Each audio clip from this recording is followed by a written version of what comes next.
राजकुमारी सूर्यप्रभा, जो बहुत सुंदर और बुद्धिमान थी, एक ऐसे व्यक्ति से विवाह करना चाहती थी जो उससे भी अधिक बुद्धिमान और शिक्षित हो। उसे धन या रूप की बहुत चिंता नहीं थी, इसलिए उसने अपने पिता से कहा, मैंने निर्णय ले लिया है।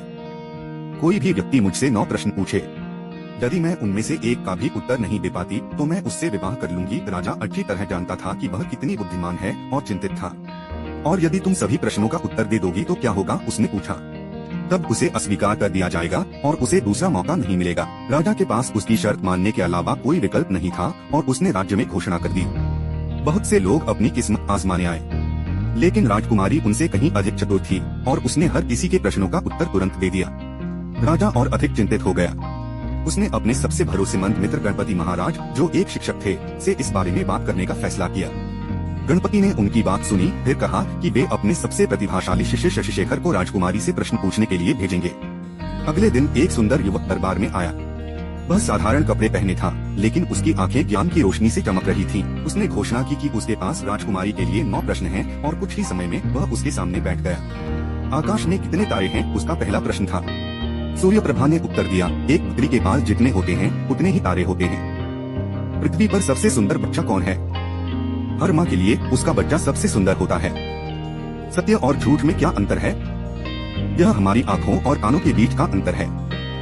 हमारी आंखें हमेशा सत्य को देखती हैं, लेकिन हमारे कान सत्य और झूठ दोनों को सुन सकते हैं। इस व्यक्ति के हाथ होते हुए भी उसे हाथीन माना जाता है।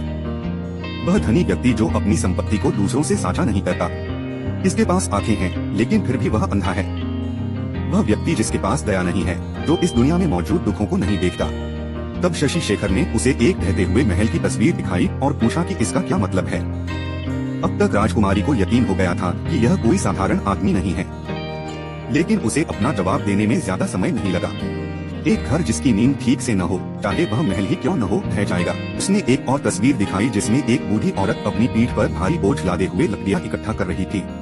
राजकुमारी ने मुस्कुराते हुए जवाब दिया, यह तस्वीर मानवीय लालच को दर्शाती है। महिला ने इतनी लकड़ियां इकट्ठी कर ली हैं, फिर भी वह हार मानकर घर नहीं जाना चाहती। अब राजकुमारी ने 7 सवालों के सही जवाब दे दिए थे। अब केवल 2 ही बचे थे। शशिशेखर ने फिर एक बहुत ही चतुराई भरा सवाल पूछा, राजकुमारी, ऐसा कौन सा सवाल है जिसका जवाब आप नहीं दे सकती? सूर्यप्रभा हैरान रह गई। अगर वह उसे बता देती तो शशिशेखर आखिरी सवाल के तौर पर वही सवाल पूछता, और अगर वह नहीं बताती तो वह वैसे भी हार जाती। वह मुस्कुराई और सिर झुका लिया। मैं हार स्वीकार करती हूँ। इस तरह राज्य के 2 सबसे बुद्धिमान लोगों ने शादी कर ली और खुशी खुशी रहने लगे।